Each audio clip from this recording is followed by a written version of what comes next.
అండి శనగపప్పు నానబెట్టి పెట్టుకున్నానండి ఓలికలకి అనేసి. మేము వినాయక చవితి రోజే నాగుల చవితి కూడా చేస్తామండి. ఇవి సల్లిపిండికి అనేసి బియ్యం నానబెట్టి పెట్టుకున్నాను. పెసరపప్పు కూడా అలాగే నానబెట్టి పెట్టుకున్నానండి. మేము వినాయక చవితి రోజే నాగుల చవితి కూడా చేస్తాము. మాకు ఆనవాయితీగా ఈ విధంగా వస్తుంది. ప్రసాదాల కోసమని ఇలా నానబెట్టి పెట్టుకున్నానండి. ఓలికలకి శనగపప్పుని ఇలా కుక్కర్లో వేసి పెట్టుకున్నానండి. ఇంకో కుక్కర్లో పప్పుకి ఇలా రెడీ చేసి పెట్టుకున్నాను. ఈ కుక్కర్లో శనగపప్పు పెట్టుకున్నానండి ఓలిగలకు. ఇందులో ఉర్లగడ్డలు పెట్టుకున్నాను. ఇంకో కుక్కర్లో పప్పుకు పెట్టుకున్నాను. 4 బర్నర్ స్టవ్ మీద ఇట్లా 3 కుక్కర్లలో అన్నీ పెట్టేసుకున్నానండి. త్వరగా అయిపోతుంది. విజిల్స్ వస్తూ ఉన్నాయి. ఇవి అన్ని రకాలు ఇలా పెట్టేసుకున్నాను. ఆల్రెడీ అన్నం కూడా అయింది. పటాలన్నిటినీ నీట్గా తుడుచుకుంటున్నానండి. గంధము కుంకుమ పెట్టుకుంటున్నానండి. ఈ గంధంలో వచ్చేసి నేను జువ్వాదిని కొంచెం పసుపును కలిపానండి గంధంలో స్మెల్ కోసం అనేసి.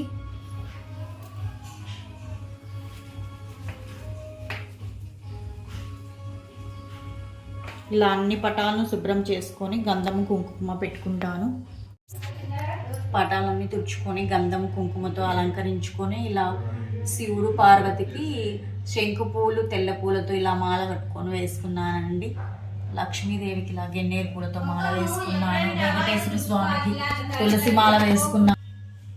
వెంకటేశ్వర స్వామికి ఇలా తులసి మాల వేసుకున్నాను. కృష్ణుడు కూడా చిన్న తులసి మాల వేసుకున్నానండి. బాబాకు చిన్న మాల వేసుకున్నాను. రాఘవేంద్ర స్వామికి మాల వేసుకున్నాను. ఈశాన్య మూల కలశ స్థాపన ఇలా సింపుల్గా చేసుకున్నానండి.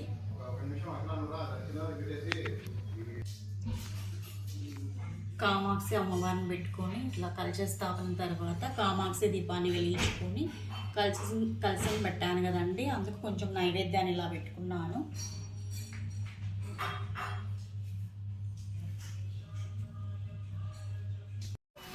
నాగుల దగ్గరికి వెళ్ళడానికి నువ్వులు ఉంటలు, సల్లిపిండి ఉంటలు, పెసరపప్పును పాలన బాటిల్లో వేసి పెట్టుకున్నానండి. పూజా సామాగ్రి అంతా ఇలా రెడీ చేసుకున్నాను. ఇప్పుడు మేము నాగులకు వెళ్తున్నాము. ముందుగా నాగుల పూజ చేసుకొని వస్తామండి.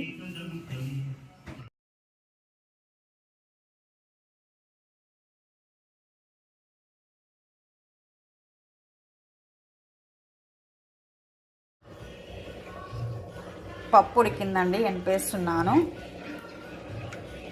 ఇంకా వీటిని తర్వాత ఒకటి వేసేసుకోవాలి. పప్పు రెడీ అయిపోతుంది.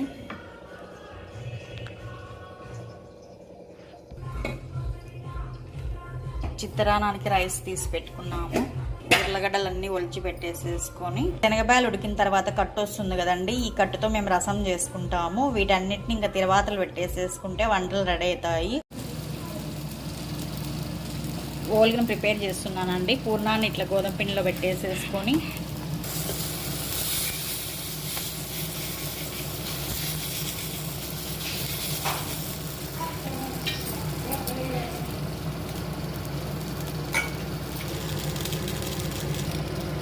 ఓలిగలన్నింటినీ ఈ విధంగా ప్రిపేర్ చేసుకున్నామండి. మొత్తం ఓలిగలన్నింటినీ చిత్రాన్నము,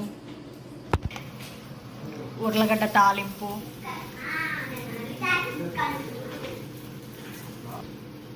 అన్నం, పప్పు, రసాన్ని ప్రిపేర్ చేసుకున్నానండి. ఈ విధంగా వంటలని రెడీ చేసుకున్నాను. కలశ స్థాపన తర్వాత వినాయకుని ఇలా ప్రతిష్ఠించుకున్నామండి.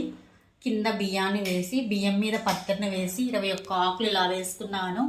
జమ్మాకులు, బిల్వపత్రాకు, రావాకు, జిల్లేడాకు అలా రకరకాల పత్రిని 21 రకాల పత్రిని ఇలా పెట్టుకొని పత్రి మీద ఇలా వినాయక విగ్రహాన్ని ఉంచుకున్నాము. విగ్రహానికి గంధము కుంకుమ అలంకరించుకొని గొడుగును ముఖ్యంగా గొడుగును కూడా అలంకరించుకున్నామండి. ఈ 5 రూపాయల నాణాన్ని ఇక్కడ పెట్టుకున్నాము. ఈ 5 రూపాయల నాణాన్ని పూజా అనంతరము బీరువాలో పెట్టుకుంటే మన సంపద వృద్ధి అవుతుంది. ఇలా గంధం కలర్ పువ్వులతో ఇలా మాల వేసుకొని ఇలా అన్ని రకాల ప్రసాదాలను 9 రకాల పండ్లను పెట్టుకున్నామండి. కంకి, యాపిల్, దానిమ్మ, ద్రాక్ష, చెరుకులు, ఇలా అరటి పిల్లకలను ఇలా అరేంజ్ చేసుకున్నాము. వినాయక విగ్రహం ఉన్న ప్రతి చోట లక్ష్మీదేవి కలశాన్ని కంపల్సరీ ప్రతిష్ఠించుకోవాలండి. లక్ష్మీదేవిని వినాయకుడు అలాగే మన ఇంట్లో తిష్ట వేసుకొని కూర్చొనిస్తాడు. లక్ష్మీదేవిని వెళ్ళనివ్వకోకుండా ఆపుతాడండి వినాయకుడు. అరటాకులు పరుచుకొని ఈ విధంగా చేసిన వంటనంతా 2 పళ్ళాలను ఇలా వేసుకున్నామండి. ఓలిగా, చిత్రాన్నము, ఉర్లగడ్డ, అన్నం, పప్పు, రసము ఇలా ఒక కుడుముని చేసుకొని ఈ విధంగా పెట్టుకున్నాము. వినాయకుడికి ఇష్టమైన ప్రసాదాలన్నింటినీ ఈ విధంగా పళ్ళెం వేసుకున్నాము. బట్టలని మా పిల్లల పుస్తకాలు పెట్టుకున్నారండి. ఏ విఘ్నాలు లేకోకుండా మనకు సర్వ సంపదలు కలిగి సకల ఐశ్వర్యాలతో ఆయురారోగ్యాలతో అందరము ఉండాలనేసి నేను కోరుకుంటున్నాను. మీ అందరూ కూడా సకల ఆరోగ్యాలతో విరాజిల్లాలని కోరుకుంటున్నానండి. అందరికీ మరొకసారి వినాయక చవితి శుభాకాంక్షలు. కొత్తగా నా ఛానల్ ఎవరైనా చూస్తున్నట్లయితే please like, share and subscribe అండి.